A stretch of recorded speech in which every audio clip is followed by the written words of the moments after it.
Hey everybody, I just finished another book in the Goosebumps Slappyworld series. This is Night of the Squawker. This is a book that I had for years to read, and I finally did it. And this is actually the last Slappyworld book that I had to read to officially say that I've read all of them. Now, I do plan on going back and doing rereading some of the ones that I don't remember, and possibly all of the ones just to reread them. But yeah, the story this story here is about this guy named Cooper. Him and his friend are out in the woods, and they're filming this movie. They're running from a zombie. They're trying to make a movie for this film festival. They get interrupted by his little sister. His little sister's name is Anna, and or Anna Banana, which yeah, cringy. But Anna interrupts them and tells Cooper that they have to go on this fishing trip with their dad. So they end up going after an argument. You know, this family argues all the time too. They end up going on this fishing trip, and Anna disappears. And I think Cooper hears like a scream or something. He goes and he sees Anna, and she's tending to this hurt bird. He has like a hurt leg and all this stuff. So Cooper goes up to her, and they see this bird, and this bird looks like it's gonna be mean. The bird ends up biting Anna on her hand. I think it's on her hand. And the parents, they're paleontologists. They study birds and all this stuff, but they can't seem to figure out what kind of bird this is.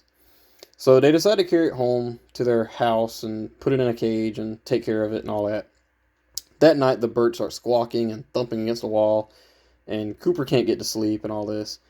And Anna wants to be in the movie with Cooper. She wants to be a zombie, and Cooper, lets her do this. And they go to film the movie, and Anna starts picking at the floor, like picking stuff up like a bird. Yeah. And he's like, we're gonna cancel the movie because Anna's acting kind of strange, so let's carry her home.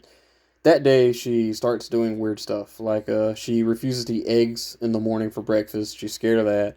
She's terrified of this cat, and yeah.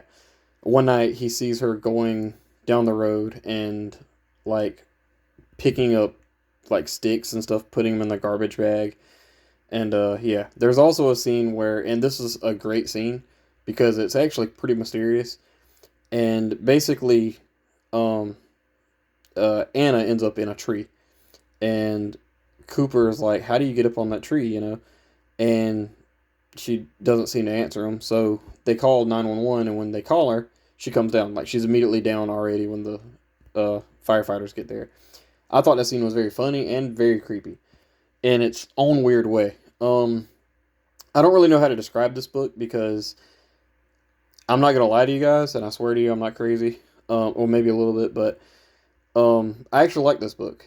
This is I'm assuming a lot of people's least favorite books in the series, but this was really good, and I mean not really good, but like to me, my opinion of really good. I mean that's very loose, but yeah.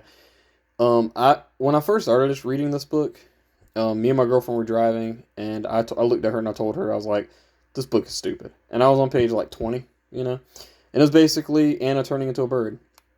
But there's some things that I looked at that I thought were really cool. Like this didn't take perspective. I didn't read the back of this book before I read it, but I assumed that both of the kids were going to be start turning into birds, and it was going to be like a chicken chicken kind of thing. But it's not. It's the girl turning into a bird and Cooper trying to save her. And they argue, back and forth. And I thought that was really good because you kind of think that maybe, just maybe, Anna is doing this just to kind of pull a prank on Cooper. That's what I thought this whole book was going to be.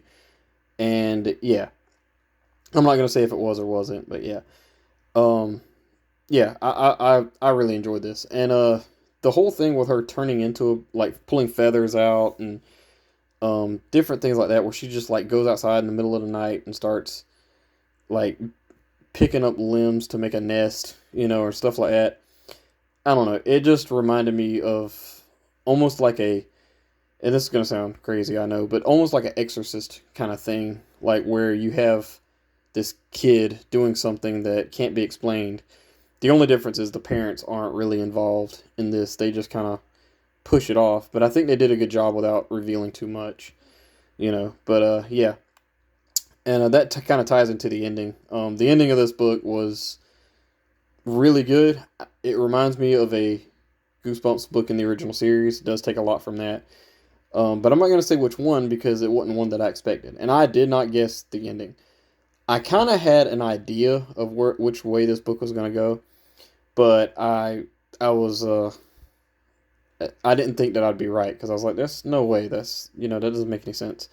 But Stein pulled it off. I think Stein done a good job with this, considering what this book was about, being this girl turning into a bird.